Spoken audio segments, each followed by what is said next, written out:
sizes, okay? Arrays are a way for you to store multiple items under the same name, and you can have arrays of arrays of primitive data types. You can also have arrays of string, car, person, which are what we would call abstract data types. Okay, so a couple of things to note with an array is that they are stored contiguously in memory or created contiguously, which means that they actually have the name of the array as the beginning memory location, and then everything else is aligned according to the size of the data that you are using. And we'll talk more about that when we talk about pointers. They have zero indexing, which means that the first element is at 0, the second element is at 1, etc. And this particular code right here shows you how you should declare an array. The videos also show you that, but this is just a little bit of a text-based version here that you can just see.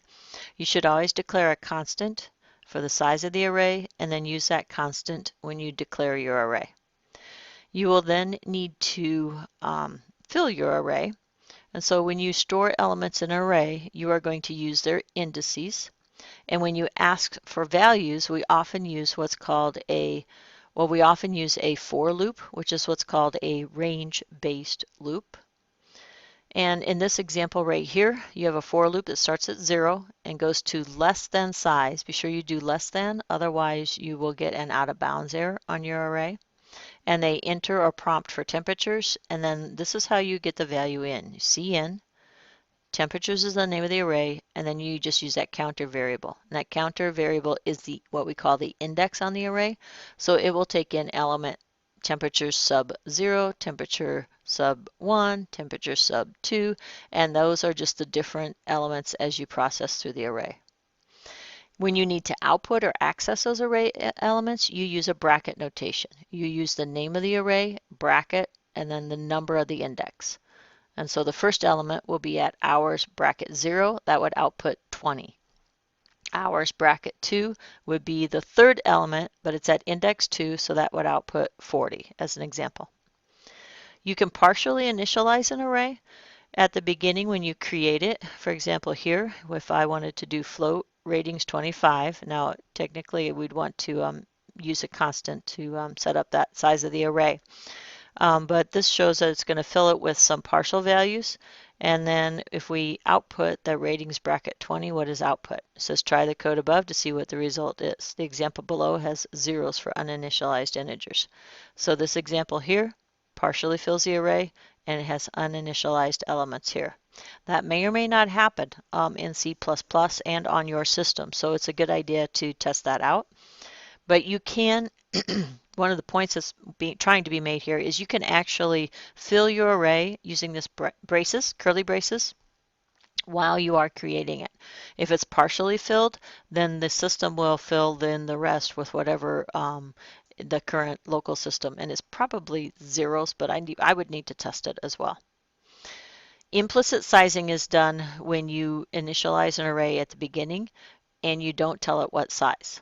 So when this happens, you must either have a size or an initialization list or both. The compiler needs the size information either explicitly stated in the brackets or implicitly within initialization list. So in this particular example, this particular array will have a size of 4. There's 4 elements, and it has been, you are declaring it and initializing it at the same time. An initialization list has curly braces on it. Always be careful to stay in bounds. Do not go out of bounds with C++. It does not actually have some of the built-in error checking that other systems have, so you want to make sure that you do not go out of bounds. Structures, and so a couple of things that we would want to talk about a little bit later on, maybe some exception handling that talk about this, but watch for what we call off by 1 errors, like starting at 1 instead of 0. Try using the last element size instead of size minus 1, and say less than size instead of less than or equal to size minus 1. Adding or subtracting from the subscripts and going out of bounds. So just kind of watch for the beginnings and endings of some of your loops.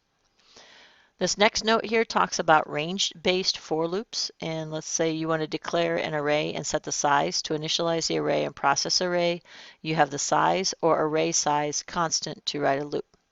And so many times you set this size variable or array size, use that in your loop. So then if you ever change the size of your array, you don't have to change code for your loop. This one is our example from above where we entered temperatures. This next one, let's say we're going to process this loop. You could loop through in C++. This is the range-based for loop. And so in this, a range-based for loop is going to start you at, you have to have the data type. And then this one, you're going to call it what data rating. And ratings is the name of the array. And it's going to see out rating. And so in this particular one, it's kind of a shortcut for you to output the loops. So when your textbook talks about a ranged-based for loop, it's actually talking about a shortcut loop. So it's float, rating is an individual rating, and then ratings is this particular array. And what that does is it's going to take every float value. This variable here, rating, could be named anything. You could just say value, and basically it's like for every float value in ratings, we're going to output it. There's a keyword auto that you can use for the for loop to auto detect the type. So you could also say auto rating : ratings. That's a little trick I have never used, but it is possible. And then this loop operates on a copy of values. You cannot modify the values. So if you are actually needing to modify the values, you're not going to be able to do that with a ranged-based loop. This particular program is not from our textbook, so 7-12 will not correspond with ours, but it gives you an example of using a range-based loop and also using a pass. It looks like getting values for the array and displaying the array values. It looks here like it maybe passed it by, I'm not sure what that is doing. It's either passing by value or a reference value, so that maybe it changes the value. We would actually have to test that code. So when should you use a range-based loop? Range-based loops are often useful for stepping through data when the subscripts are not needed or are unimportant. If you are using the subscript as part of the information, such as an ID number with like a parallel array, then you will not want to use a range-based loop.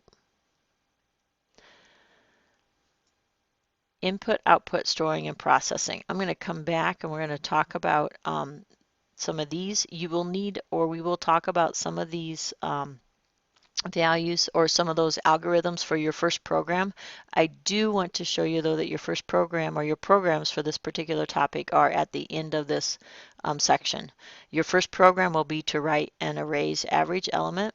It says in a non-range based loop, which actually could be a for loop or a while loop. You can prompt the user for 5 temperatures and then use a range-based loop, which is that shortcut loop, in order to print them out. That's going to be your first assignment. I'm going to create a second video that's going to talk about these topics, input, output, etc., and the rest here.